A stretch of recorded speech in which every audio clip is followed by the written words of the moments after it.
اس لیے مجھے نکالا. میرے زمانے میں کتنے کی تھی؟ 4 روپے کی. اس لیے مجھے نکالا. وہاں روٹی کا کیا ریٹ ہے بتاؤ؟ روٹی کتنے کی ملتی ہے؟ 20 روپے کی. میرے زمانے میں کتنے کی تھی؟ 4 روپے کی. لیکن نواز شریف صاحب کو بھی ابھی پھر کبوتر اڑانے تھے. ساتھ ساتھ انہوں نے یہ بھی کہا ہے کہ جتنی بھی نیبرنگ کنٹریز ہیں، ظاہر ہے ان کا اشارہ بھارت کی طرف تھا، بھارت کی طرف ان کا اشارہ تھا، اور ان کا کہنا یہ تھا کہ پاکستان اپنے پڑوسیوں کے ساتھ تعلقات اچھے کر کے، ٹرمز بہتر کر کے ہی ترقی کر سکتا ہے. تو بھارت کے ساتھ وہ تو ہم اس کی توقع کر رہے تھے کہ وہ اگرچہ نام نہیں لیا، انہیں اندیشہ تھا کہ زیادہ بلند آہنگ بات کریں گے. پاکستان پروگریس نہیں کر سکتا جب تک کہ اس کے ٹرمز اپنے پڑوسیوں کے ساتھ بہتر نہ ہو. بہت اچھی پاکستان نے ہمیشہ یہی کوشش کی ہے کہ بھارت کے ساتھ اور باقی ہمسایوں کے ساتھ ہمارے تعلقات اچھے ہوں، لیکن یہ یک طرفہ طور پہ نہیں ہو سکتا.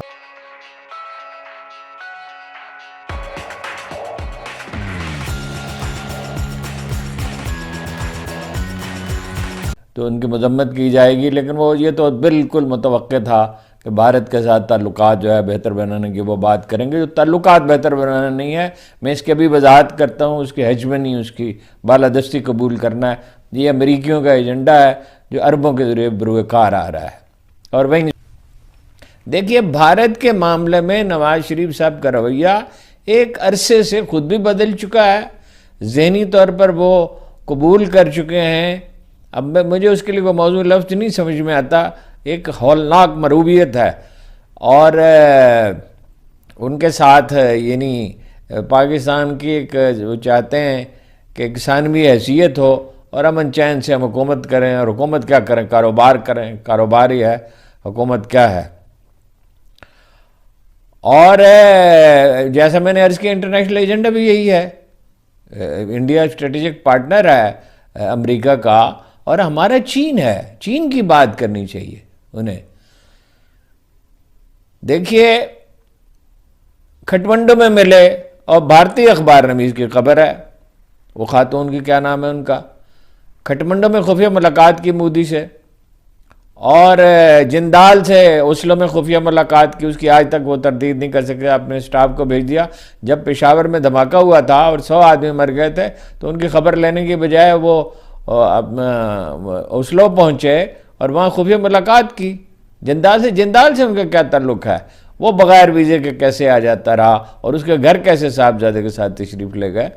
اور عبدالباسط ہمارے ہائی کمشنر انڈیا میں، وہ کہہ چکے ہیں کہ سلمان سفارشیں کرتا تھا بھارتیوں کی کہ انہیں ویزے دیے جائیں، اور ان کے گھر میں آ کے ٹھہرتے تھے بھارتی، اور ان کی شوگر مل میں کام کرتے تھے. تو وہ سلمان شہباز کس لیے ان کی سفارشیں کرتے تھے، جنہیں تھوک فروش کہا جاتا ہے؟ حمزہ کو پرچون فروش کہتے ہیں.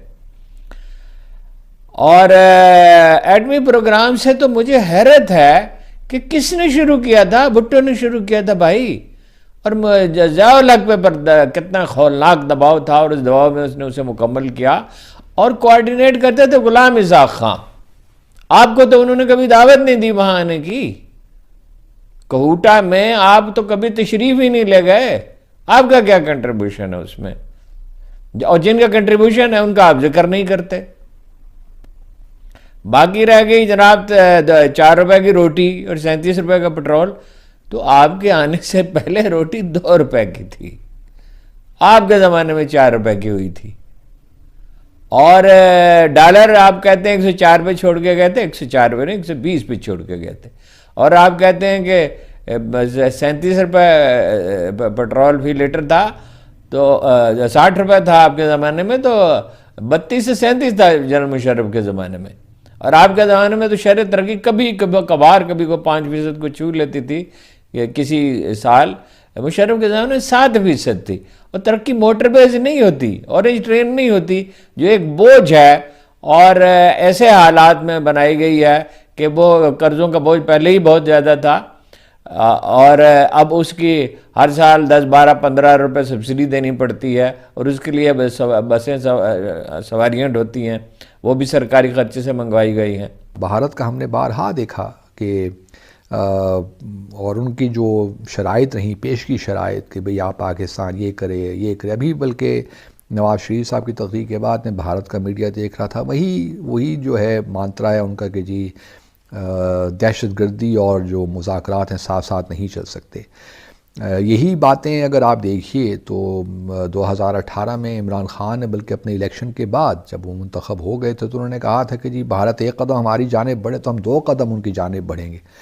تو اس قسم کی اسٹیٹمنٹس پہلے بھی آتی رہی ہیں، لیکن یہ میں ذاتی طور پہ جانتا ہوں کہ نواز شریف صاحب کے لیے گڈ ول تو ہے بھارت میں، اور اس میں کوئی مذائقہ بھی نہیں ہے، اور گڈ ول اس لیے بھی ہے کہ 1999 میں آپ جانتے ہوں گے جب واجپئی صاحب نے بھاگت سے پاکستان آئے تو اس کا پھر کارگل ہو گیا، وہ پھر ایک الگ کنٹروورسی ہے، اس کے بارے ہم سب جانتے ہیں، لیکن ایک گڈ ول موجود ہے نواز شریف صاحب کے لیے بھارت میں، اور اس کو ایسٹ کے طور پہ بھی استعمال کیا جا سکتا ہے اپنے ایڈوانٹیج کے لیے۔ اگر آپ اپنے پتے کارڈ صحیح کھیلیں تو یہ فائدہ مند بھی ہو سکتا ہے۔ اب ہمیں معلوم نہیں ہے کہ دنیا تو یہی کہہ رہی ہے پاکستان میں کہ جی جب بھی انتخابات ہوتے ہیں اس میں نواز شریف صاحب ہی منتخب ہو کے آئیں گے۔ اب دیکھنا یہ ہے کہ بھارت میں کیا ہوتا ہے، مودی صاحب دوبارہ الیکشن جیت جائیں گے، وہ تیسری بار منتخب ہوں گے نہیں ہوں گے۔ اگر وہ ہو جاتے ہیں تو ان دونوں حضرات کی ایکویشن تو ہے، وہ میں جانتا ہوں ان کی ایکویشن ہے، اور ہم نے دیکھا تھا جب پرائم منسٹر نواز شریف یہاں پہ تھے اور مودی وہاں پہ تھے تو ایک اچھا تعلق انہوں نے آپس سے بنا لیا تھا۔ اب یہ کیا تعلق جو اس وقت ڈیڈ لاک ہے اس کو توڑنے میں کامیاب ہو سکتا ہے، کیونکہ نواز شریف صاحب نے جو اسٹیٹمنٹ دی انہوں نے کہا ہمیں کشمیر کا جو ایشو ہے وہ باوقار تدبیر کے ساتھ ہمیں اس کو سالو کرنا ہے۔ اب باوقار تدبیر کیا ہے یہ ایک بہت بڑا سوال ہے، کیونکہ 5 اگست 2019 کو تو بھارت نے یک طرفہ اقدامات لے کر جو کشمیر کی ایکویشن اس کو اور کمپلیکیٹ کر دیا ہے۔ اب اس سے کیسے باہر نکلا جا سکتا ہے یہ ایک بہت بڑا سوال ہے، اور باوقار طریقہ کیا ہے؟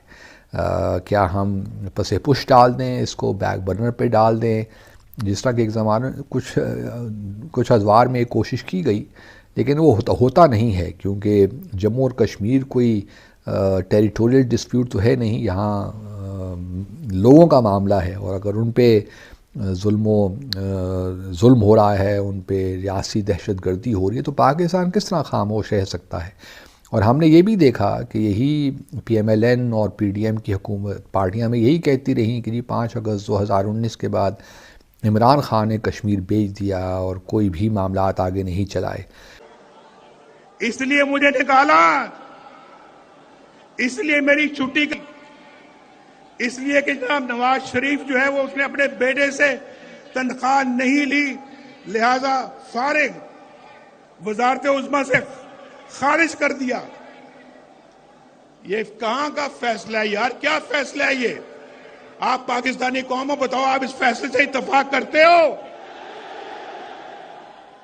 اور پھر ملک کا یہ حال ہو گیا، ملک آج بربادیوں کی حد تک چلا گیا، بربادیوں کی حد کو چھو کر اب واپس آئے گا انشاءاللہ، واپس آئے گا، لائیں گے واپس انشاءاللہ اس کو ہم۔ میرے بھائیوں، ذرا ایک اور بات بتاؤ، ابھی تو روٹی آپ نے بتائی کہ 4 روپے کی تھی اور آج 20 روپے کی ہے، مجھے ذرا یہ بھی بتاؤ کہ پیٹرول کتنے کا ملتا تھا میرے دور میں؟ پیٹرول بتاؤ، میرے دور میں 60 روپے لیٹر ملتا تھا یا نہیں ملتا تھا؟